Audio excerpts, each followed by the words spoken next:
Hello everyone, welcome to the channel C S law insight. मैं आपका दोस्त, आपका भाई आयुष लेकर आ गया हूँ आपके लिए कंपनीज एक्ट का पार्ट 5। इससे पहले मैंने 4 क्लास ऑलरेडी ले लिया है और उसमें मैंने टाइप्स ऑफ कंपनी ख़त्म कर दिया है। आज जो मैं करने वाला हूँ वो है incorporation of a company. Company आखिर बनेगा कैसे, आज हम लोग को इस टॉपिक पे बात करना है। चैनल को सब्सक्राइब नहीं किया तो सब्सक्राइब कर लो, वीडियो अच्छा लगे तो लाइक करना और ज़्यादा से ज़्यादा वीडियो को शेयर करना, ठीक है। चलो अब स्टार्ट करते हैं। सबसे पहले इनकॉर्पोरेशन समझने से पहले हमें कुछ समझना होगा। उसके लिए मैं एक स्टोरी बनाता हूँ। सपोज करो ये मैं हूँ ए के जी, और मेरे माइंड में एक आइडिया आया कि मेरे को भाई बिजनेस करना है। कौन सा बिजनेस करना है? तो मेरे को एक ऐसा मशीन लगाना है कि इधर से मैं आलू डालूं, उधर से सोना निकल के आए। मेरे को ऐसा कोई बिजनेस करना है, तो इसके लिए मेरे को एक कंपनी तो खोलना पड़ेगा। कंपनी खोलना होगा। अब क्वेश्चन ये आता है कि भाई क्या कंपनी खुलेगा कैसे, कंपनी खोलूँ तो खोलूँ कैसे भाई। तो मैंने थोड़ा बहुत लॉ पढ़ा है, तो उससे पढ़ के मेरे को समझ में आया कि बहुत सारे स्टेप्स, बहुत सारे रिक्वायरमेंट्स मेरे को फुलफ़िल करने होते हैं, बहुत सारे डॉक्यूमेंट्स मेरे को फाइल करने होते हैं। तो मेरा कंपनी ये सब करने के बाद मेरा कंपनी क्या हो जाएगा, इनकॉर्पोरेट हो जाएगा, रजिस्टर हो जाएगा, मेरा कंपनी बन जाएगा। यानी अभी जो मैं सोच रहा हूँ कि मेरा एक कंपनी होगा, वो मैं अपने माइंड में सोच रहा हूँ, यानी ये बस एक ड्रीम है। इसको अगर रियलिटी में लाना है तो मेरे को स्टेप्स कुछ लेने पड़ेंगे, यानी मेरे को कोई एक्शन करना होगा ताकि ये जो मेरा सपना है कंपनी, उसको मैं एग्जिस्टेंस में ला सकूं। तो मैंने जो है एकेजी ने बहुत सारे स्टेप्स किए, बहुत सारे स्टेप्स लिए ताकि मेरा क्या कर हो सके, कंपनी एग्जिस्टेंस में आ सके। इसी स्टेप्स को, यानी नेसेसरी स्टेप्स को, कंपनी बनाने के लिए जो ज़रूरी स्टेप्स होते हैं, जो भी करना पड़ता है कंपनी बनाने के लिए, उस प्रोसेस को हम लोग प्रमोशन बोलते हैं। यानी एक कंपनी को बनाने का प्रोसेस को हम लोग प्रमोशन बोलते हैं। और ये प्रमोशन करता कौन है? एकेजी। यहाँ एकेजी कर रहा है, उसको हम लोग प्रमोटर बोलते हैं। यानी कंपनी बनाने के लिए हमें बहुत कुछ चीज़ करना पड़ता है, डॉक्यूमेंट्स वगैरह फाइल करने पड़ते हैं। तो वो सब कौन करता है? वो सब एक इंसान करता है जिसको बिजनेस का आइडिया आया और जो अपना कंपनी एग्जिस्टेंस में लाना चाहता है, वो ये काम करता है। यहाँ हमारे एग्जांपल में एकेजी यानी मैं ये काम कर रहा था, तो मैं क्या हो गया, प्रमोटर हो गया। अब इसको लॉ कैसे डिफाइन करता है? लॉ डिफाइन करता है सेक्शन 2 क्लॉज 69 में। Promoter means a person. Promoter एक ऐसा पर्सन है, कौन? पहला, whose name is in the prospectus of the company. मैं शॉर्ट में लिख रहा हूँ, तुम्हें शॉर्ट में लिखने का ज़रूरत नहीं है, नोट्स बनाने के लिए तुम लिख सकते हो। एक ऐसा इंसान जिसका नाम प्रोस्पेक्टस में, अरे मैंने कंपनी बनाया, मेरा नाम प्रोस्पेक्टस में नहीं होगा, ये कैसे हो सकता है भाई? मैंने अगर कोई कंपनी बनाया, जो चीज़ का सपना मैंने देखा, तो भाई मैं नाम तो लिखूंगा ना अपना प्रोस्पेक्टस में। अगर नाम नहीं लिखूंगा तो फिर मैं अपना कंपनी बनाऊंगा कैसे, चलाऊंगा कैसे, मेरा जो आइडिया है उसको एग्जीक्यूट करूंगा कैसे? दूसरा, B, control the affairs of the company directly or indirectly।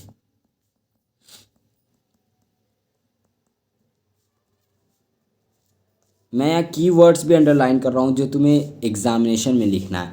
अब भाई मैंने कंपनी बनाया, मैंने बिजनेस आइडिया है, मेरे पास बिजनेस आइडिया है, तो मैं कंपनी के अफेयर्स कंट्रोल कर सकता हूँ कि भाई ऐसे बिजनेस करना है, ऐसे मशीन लगाना है, तो वो सब कुछ आइडिया मैं कंट्रोल कर सकता हूँ। डायरेक्टली भी कर सकता हूँ, मैं इनडायरेक्टली भी कर सकता हूँ। तीसरा, और directs the boards of directors, या जो डायरेक्टर हैं कंपनी के, वो बिजनेस करेंगे, उनको मैं डायरेक्शन दे सकता हूँ कि भाई देख ऐसे बिजनेस करना, ऐसे ये परफॉर्मेंस करना, ये करना, तो मैं उनको डायरेक्ट कर सकता हूँ। तो अगर मैं, या तो मेरा नाम प्रोस्पेक्टस में है, या मैं डायरेक्ट कर रहा हूँ बोर्ड्स ऑफ डायरेक्टर को, या मैं कंट्रोल कर रहा हूँ कंपनी के अफेयर्स को, मैं इनमें से कुछ भी कर रहा हूँ तो मैं कहलाऊँगा प्रमोटर। ठीक है, बस एक चीज़ यहाँ पे एक्सेप्शन है, provided that promoter shall not work in professional capacity। बस मैं प्रोफेशनल कैपेसिटी में काम नहीं कर रहा हूँ। इसका क्या मतलब हुआ भाई? सिंपल सा लॉजिक है। एक कंपनी अगर तुमको इनकॉर्पोरेट करना है, क्या तुम अकेले कर सकते हो? द आंसर इज़ नो, तुम नहीं कर सकते। तुमको एक ऐसा इंसान चाहिए जिसको अच्छे से लॉ के बारे में जानकारी है, कंपनी के रिलेटेड के बारे में जानकारी है, उसने पढ़ा हुआ है। तो ऐसे इंसान कौन है? तो मार्केट में तुमको सीए मिल जाएंगे, सीएस मिल जाएंगे जिनको एक्सपर्टीज़ है, सीएमए वाले भी हैं। तो उनको तुम्हें हायर करना पड़ता है या फिर उनसे सपोर्ट लेना पड़ता है, उनसे मदद लेना पड़ता है कि भाई एक कंपनी इनकॉर्पोरेट करना है, थोड़ा सा मदद कर दे। तो वो भी तो कंपनी इनकॉर्पोरेट कर रहे हैं, वो भी तो स्टेप्स ले रहे हैं कंपनी को इनकॉर्पोरेट करने के लिए। तो क्या वो प्रमोटर कहलाएंगे? नहीं, वो प्रमोटर नहीं कहलाएंगे, क्योंकि वो प्रोफेशनल कैपेसिटी में काम कर रहे हैं, उनका प्रोफेशन ही है, उनका ये काम ही है। तो उनको हम लोग प्रमोटर नहीं बोलेंगे। उसके अलावा कोई भी अगर ये काम कर रहा है, प्रोफेशनल कैपेसिटी में नहीं कर रहा है, तो उसको हम लोग प्रमोटर बोलेंगे। उसका एक और सेक्शन आता है इनकॉर्पोरेशन स्टार्ट होने से पहले, सेक्शन 3। ये तुमने ऑलरेडी पढ़ा हुआ है, बस यहाँ फिर से मैं समझा रहा हूँ। क्या है सेक्शन 3? तो देखो, सेक्शन 3 सिंपल सा बात बोलता है, मिनिमम नंबर ऑफ पर्सन। एक कंपनी अगर खोलना है तो कितना मिनिमम नंबर हमको चाहिए, या पर्सन नहीं लिखो, मेंबर लिखो, मेंबर। एक कंपनी अगर खोलना है तो मिनिमम कितने मेंबर होना चाहिए? देखो, ओपीसी के केस में हमें पता है मिनिमम 1 मेंबर हो सकता है। प्राइवेट कंपनी के केस में हमें पता है मिनिमम 2 मेंबर हो सकता है। और पब्लिक कंपनी के केस में हमें पता है मिनिमम 7 मेंबर हो सकता है। सेक्शन 3 बस इतना ही बोलता है। अब आ जाते हैं हम लोग सेक्शन 7 पे। सेक्शन 7 जो कि बात करता है इनकॉर्पोरेशन के, कि कंपनी को इनकॉर्पोरेशन करना है तो कैसे करना है। मैं फिर से एक एग्जांपल लेता हूँ। ये हूँ मैं, एके जी, मेरे को कंपनी इनकॉर्पोरेट करना था, बट क्या मैं अकेले ये कर सकता हूँ? नहीं, मेरे को एक ऐसा चाहिए जो लॉ में जिसको एक्सपर्टीज़ है। तो मैं एक गया सीएस के पास, क्योंकि भाई लॉ के रिलेटेड सबसे ज़्यादा अगर किसी को एक्सपर्टीज़ है तो कंपनी सेक्रेटरी को है। तो मैं गया सीएस के पास और उनको बोला मैंने कि भाई मेरे को एक कंपनी इनकॉर्पोरेट करके देना है, मदद कर दो, हेल्प कर दो। तो सीएस बोला ठीक है, तेरे को कंपनी इनकॉर्पोरेट करना है ना, मैं इनकॉर्पोरेट को आईएनसी लिख रहा हूँ, तुम्हें नोट्स बनाने में तुम भी लिख सकते हो, बट ऐसे यूज़ मत करना एग्जाम में। तुम्हें कंपनी इनकॉर्पोरेट करना है तो तुम्हें इनकॉर्पोरेट करने के लिए टोटल 7 डॉक्यूमेंट्स चाहिए। कितने डॉक्यूमेंट्स चाहिए? 7 डॉक्यूमेंट्स चाहिए। तो मैंने बोला भाई बता कौन कौन से डॉक्यूमेंट चाहिए। तो सीएस ने बोला सबसे पहले तेरे को चाहिए एक एमओए एंड एओए। मैं गया सीएस के पास, मैंने बोला कंपनी इनकॉर्पोरेट करके दे दे। सीएस ने बोला पहले ये 7 डॉक्यूमेंट लाओ, ये 7 डॉक्यूमेंट हम लोग रजिस्ट्रार को देंगे, वो फिर आगे का वो चेक करेगा, उसको सब कुछ सही लगेगा तो वो तुम्हें इनकॉर्पोरेशन सर्टिफिकेट दे देगा, तुम्हारा कंपनी को इनकॉर्पोरेट कर देगा। तो कौन कौन से 7 डॉक्यूमेंट? सबसे पहला memorandum of association and article of association. Simple सा बात है, मेमोरेंडम एंड आर्टिकल हमें सबसे पहले वो लाकर देना होगा। ठीक है, उसके बाद दूसरा एक डिक्लेरेशन जाएगा 2 आदमी से, पहला सीए, सीएस, सीएमए, और दूसरा सब्सक्राइबर ऑफ आर्टिकल्स, प्लस दोनों से जाएगा। यानी एक डिक्लेरेशन दिया जाएगा। डिक्लेरेशन मतलब भाई कोई चीज़ हम बता रहे हैं, सीए, सीएस, सीएमए जो कि बिजनेस, जो कि इंगेज है फॉर्मेशन में। यहाँ पर एक सीएस मान लो छोटा भीम है, छोटा भीम, सीएस छोटा भीम है, ये इंगेज है। तो क्या ये डिक्लेरेशन दे सकता है? द आंसर इज यस, ये डिक्लेरेशन दे सकता है। और उसके एक आर्टिकल का कोई सब्सक्राइबर है, वो डिक्लेरेशन देगा। डिक्लेरेशन क्या चीज़ के बारे में होगा कि भाई जितने भी रिक्वायरमेंट्स हैं वो हमने कंपाइल किए हैं, यानी सबसे पहला कंपनी अपना मेमोरेंडम आर्टिकल दे देगा, उसके साथ साथ उसके आर्टिकल के जो सब्सक्राइबर होंगे यानी उसके आर्टिकल को जिसने साइन किया है वो कोई भी एक, और कोई एक सी ए सी एस सी एम में जो कि कंपनी के फॉर्मेशन में इंगेज है, वो दोनों एक डिक्लेरेशन देंगे कि भाई जो भी हमें इस एक्ट में रिक्वायरमेंट फुलफिल करना था ना इनकॉर्पोरेशन के टाइम में, इनसे पहले, तो वो सब हमने किया है। फिर एक और डिक्लेरेशन जाएगा और ये डिक्लेरेशन एमओए के सब्सक्राइबर्स के द्वारा जाएगा। अब वो क्या देंगे डिक्लेरेशन में कि उन्होंने ना ही कोई ऑफेंस, ना ही कोई फ्रॉड, उन्होंने ना ही कोई ऑफेंस किया है, ना ही कोई फ्रॉड किया है 5 सालों में, पिछले 5 सालों में। किसके रिलेशन में? कंपनी के फॉर्मेशन,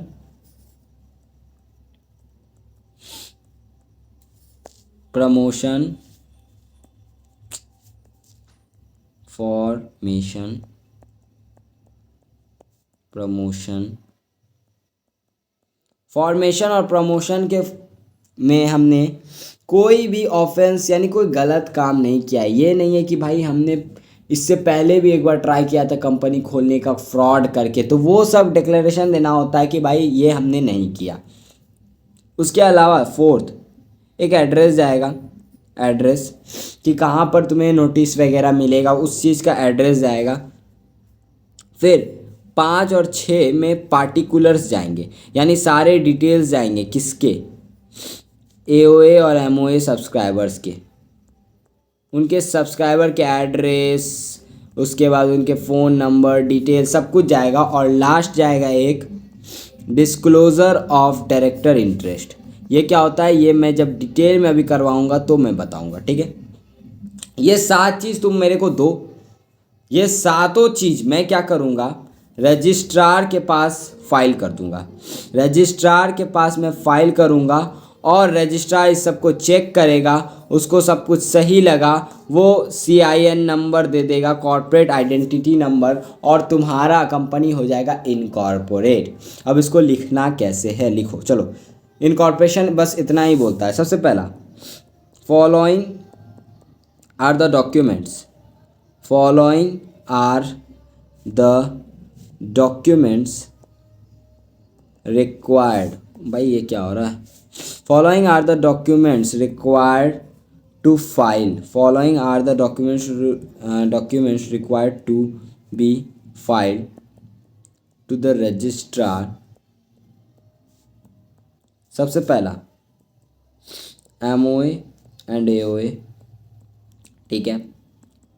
दूसरा a declaration from CA CS CMA, exam में पूरा लिखना, chartered accountant, company secretary, cost management accountant who engage in the formation of a company and one subscriber of the article stating the fact all requirements have been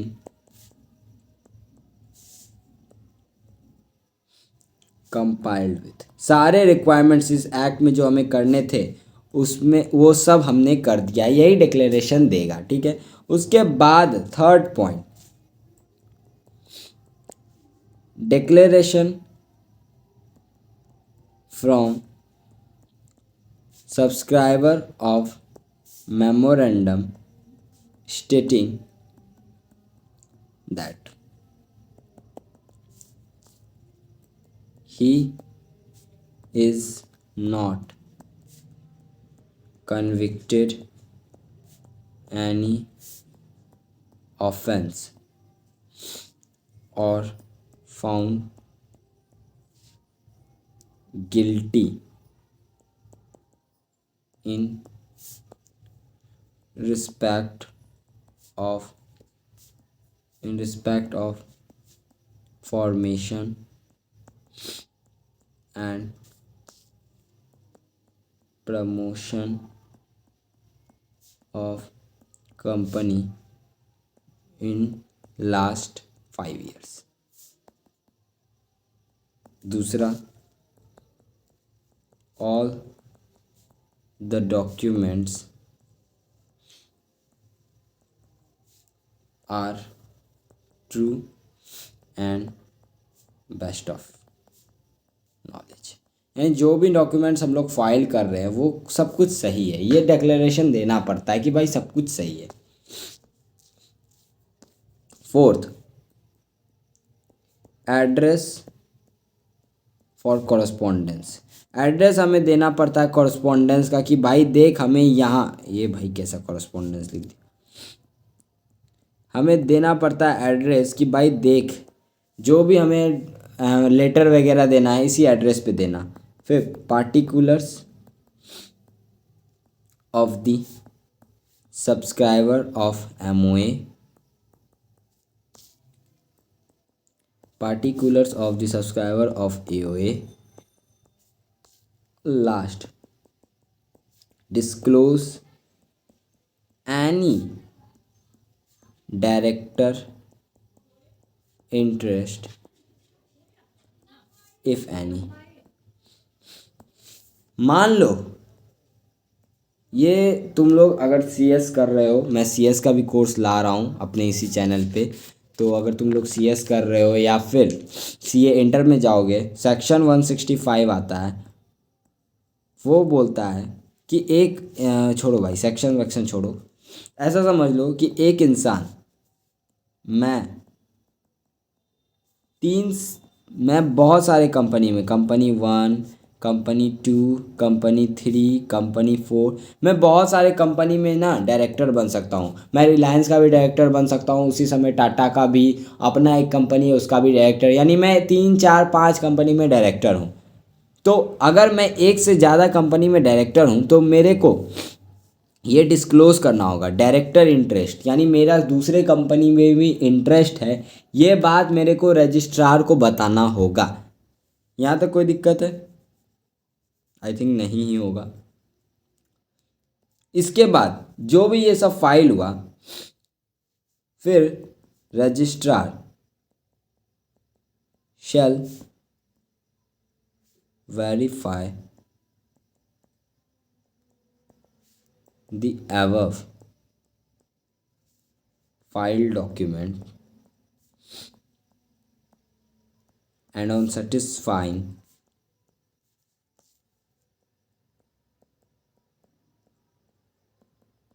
shall register the same and issue a certificate with CIN। एक certificate issue कर देंगे और एक corporate identity number दे दिया जाएगा और company को बोला जाएगा कि भाई देख कंपनी तेरा इनकॉर्पोरेट हो गया। ये पूरा प्रोसीजर था कंपनी के इनकॉर्पोरेशन का। अब क्वेश्चन आता है एग्ज़ाम में कि मान लो कोई डॉक्यूमेंट्स हमने जानबूझ के गलत दिया है, इंफॉर्मेशन मिस इन्फॉर्मेशन दिया है, हमने कोई गलत या फिर कोई बात हम लोग ने छुपाया है, सुपरविजन किया है, मिस रिप्रेजेंटेशन किया है, यानी कोई भी गलत तरीके से हम कंपनी खोलना चाहते थे, कोई गलत सलत इन्फॉर्मेशन देकर, मिस इन्फॉर्मेशन देके, कोई बात छुपा कर, तो इस सिचुएशन में अगर रजिस्ट्रार को ये सारे चीज़ के बारे में पता चल जाता है इनकॉर्पोरेशन करने के टाइम ही, यानी जब वो डॉक्यूमेंट्स वेरीफाई कर रहा है उसी समय उसको पता चल गया कि भाई ये तो मिस रिप्रेजेंटेशन करके कंपनी इनकॉर्पोरेट करना चाह रहे हैं, तो सीधा बात है जो ऑफिसर इन डिफ़ॉल्ट होंगे, यानी जिनकी गलती होगी, जो ये सब काम कर रहे हैं गलत सब काम, उन पे सेक्शन 447 लग जाता है। और सबसे ख़तरनाक सेक्शन है, पता है क्यों? क्योंकि इस पर मैक्सिमम जेल है 10 ईयर्स का। भाई तुमको जेल हो जाएगा बेफालतू का मिस इन्फॉर्मेशन अगर गलत सलत तुम चीज़ करके अगर कंपनी इनकॉर्पोरेट करना चाहते हो तो तुम्हारे लिए बहुत ही मुश्किल हो जाएगा। अब मान लो आरओसी को ये इनकॉर्पोरेशन के टाइम पे पता नहीं चला कि भाई कंपनी में कुछ गलत इन्फॉर्मेशन दिया जा रहा है, गलत इन्फॉर्मेशन देकर कंपनी को इनकॉर्पोरेट किया जा रहा है, ये रजिस्ट्रेशन के टाइम पे पता नहीं चला। लेकिन जब कंपनी बन गया उसके बाद रजिस्ट्रार को पता चलता है कि भाई ये तो गलत इन्फॉर्मेशन दे के कंपनी रजिस्टर कर लिया। उस सिचुएशन में रजिस्ट्रार क्या करेगा, ऑफिसर जिनका गलती है उन पे तो सेक्शन 447 लगेगा ही लगेगा, उनको तो कोई नहीं बचा सकता। कंपनी को भी कुछ होगा, कंपनी को क्या होगा, कंपनी को ट्राइब्यूनल भेज दिया जाएगा जहां पर ट्राइब्यूनल एक तरह से कोर्ट होता है जो कंपनी के मैटर के रिलेटेड डील करता है। तो ट्राइब्यूनल ऑर्डर क्या क्या दे सकता है, वाइंड अप का, भाई कंपनी बंद कर, रिमूव कर देगा नेम कंपनी का, remove the name from register, company का नाम ही रजिस्टर से हटा देगा, ना नाम रहेगा ना कंपनी रहेगा। या फिर अनलिमिटेड लायबिलिटी कर सकता है, मेंबर्स का लायबिलिटी अनलिमिटेड कर देगा, या उसको कोई भी ऑर्डर वो दे सकता है जो उसको फिट लगे, उसको लगे भाई ये ऑर्डर बिल्कुल सही है, कोई भी ऑर्डर इनमें से कुछ भी दे सकता है, बस एक अपॉर्चुनिटी ऑफ बीइंग हर्ड देना होगा। अपॉर्चुनिटी ऑफ बीइंग हर्ड मतलब कि भाई कंपनी को भी बोलने का मौका देना होगा। हमारे इंडिया में तो भाई कोई क्राइम करता है तो उसको भी अपॉर्चुनिटी ऑफ बीइंग हर्ड देता है, मर्डर किया तो उसको भी मिलता है, रेप किया तो उसको भी मिलता है। तो यहाँ तो भाई इन्होंने बहुत छोटा ही काम किया है, इसलिए ट्राइब्यूनल उनको अपॉर्चुनिटी ऑफ बीइंग हर्ड देता है और उसके बाद उनको जो भी अच्छा ऑर्डर लगेगा वो ऑर्डर दे देते हैं कंपनी के अगेंस्ट में। और जो ऑफिशियल इन डिफ़ॉल्ट है उन पे तो सेक्शन 447 लगेगा ही लगेगा। अब ये जो इनकॉर्पोरेशन होता है क्या ये हमें ऑफलाइन जाके करवाना होता है, तो देखो पहले ऑफलाइन जाके करवाना पड़ता था बट अब इसके ज़रूरत नहीं है क्योंकि अब आ चुका है spice, simplified pro forma for incorporating company electronically. Spice plus एक वेब है जिसमें तुम एमसीए के वेबसाइट पे जाकर डायरेक्टली सारे डॉक्यूमेंट्स फाइल कर दो, ऑनलाइन ही तुम्हारा कंपनी इनकॉर्पोरेट हो जाएगा। तुम्हें कहीं कोई धक्के खाने की ज़रूरत नहीं है, कोई भी बड़े बड़े लाइन में लगने का ज़रूरत नहीं है। उसके बाद एक सेक्शन आता है सेक्शन 9, वो क्या बोलता है, सेक्शन 9 बोलता है effect of registration. Company register हो गया तो उसका इफेक्ट क्या, रजिस्टर होने के बाद क्या क्या हो सकता है। तो देखो जैसे ही कंपनी रजिस्टर हो गया, सबसे पहला स्यू और sued on its own name, अपने नाम पे कंपनी अब केस कर भी सकता है, केस खा भी सकता है। परपेचुअल सक्सेशन, कंपनी अब जिंदगी भर जब तक उसको पेपर पे बंद नहीं किया जाएगा तब तक वो चलेगा। Act through his own name, अपने नाम से अब कंपनी एक्ट करेगा भाई। अब वो एसेट परचेस करेगा, वो एसेट परचेस करेगा प्लस लायबिलिटी इंकर करेगा। तो ये सब अब कंपनी अपने नाम पर ये सब कुछ करेगा। आई होप कि तुम्हें यहाँ समझ में आ रहा है, ठीक है। कंपनी अपने नाम पर ये सब कुछ करेगा और कंपनी इनकॉर्पोरेट ऑनलाइन हो सकता है, यहाँ तो कोई दिक्कत नहीं है। एंड इसके बाद एक और सेक्शन आता है, मैं बगल में ही लिखता हूँ कनेक्टेड सेक्शन, ये सेक्शन 10, वो बात करता है effect of MOA and AOA. अब मान लो मेमोरेंडम एंड आर्टिकल रजिस्टर हुआ, ये इफेक्ट हमने बताया कि रजिस्ट्रेशन कंपनी इनकॉर्पोरेट हुआ तो फिर कंपनी को क्या क्या क्या फ़ायदा मिला, इनकॉर्पोरेशन के बाद क्या क्या इफेक्ट हुआ। अब जो हम लोग आर्टिकल्स और मेमोरेंडम फाइल कर रहे हैं, यहाँ तुम लोग देख रहे होगे पहला में हम लोग जो फाइल कर रहे हैं, ऊपर जो मैंने लिखा एमओए और एओए जो हम लोग फाइल कर रहे हैं, तो हम लोग मेमोरेंडम और आर्टिकल क्या कर रहे हैं, रजिस्टर करवा रहे हैं। तो मेमोरेंडम एंड आर्टिकल रजिस्टर करवाने का क्या फ़ायदा है, उसका क्या इफेक्ट है। तो लॉ मेकर बोलता है कि जैसे ही मेमोरेंडम एंड आर्टिकल रजिस्टर होगा तो सिंपल सा बात है, मेंबर और कंपनी दोनों सेपरेट हो जाएंगे, दोनों अलग अलग सेपरेट लीगल एग्जिस्टेंस आ जाएगा। आई होप कि ये सब तुम्हें पता होगा, मैंने क्लास 1 में ही तुम्हें समझाया है, ठीक है। और उसके बाद मेंबर अगर कोई डेप्ट देता है, यानी कोई कर्जा अगर कंपनी को देता है, तो मेंबर को हम लोग एज अ लेंडर ट्रीट करेंगे, एज अ लेंडर ट्रीट करेंगे, ना कि मेंबर। दोनों अलग अलग है, डेप्ट को उसको भी हम लोग डेप्ट ही मानेंगे। यहाँ तक इस क्लास में बिल्कुल होता है ख़त्म। इसके बाद मेरे ख्याल से कुछ डॉक्ट्रिन बच गए हैं और मेमोरेंडम आर्टिकल बच गया। मेरे ख्याल से 2 या 3 क्लास में कंपनीज एक्ट पूरा ख़त्म हो जाएगा। एंड उसके बाद मैं इसका वन शॉट लाऊंगा एंड उसके बाद फिर इसका एक राइटिंग प्रैक्टिस का सेशन लगा दूंगा। एलएलपी ऑलरेडी कर दिया है। इस मंथ में मेरा टारगेट है आईआरएफ, नेगोशिएबल, कंपनी, एलएलपी और एक मैं sale of goods act start कर दूंगा। तो अच्छे से बस मन लगा कर पढ़ो और ये सब नोट्स कर लो। और कोई डाउट होगा तो नीचे टेलीग्राम का लिंक है, वहाँ पे मेरे को डायरेक्टली तुम पूछ सकते हो। मिलते हैं नेक्स्ट वीडियो में, तब तक के लिए tata bye bye, all the best. पढ़ते रहो और इस बार मई 2025 को फोड़ दो।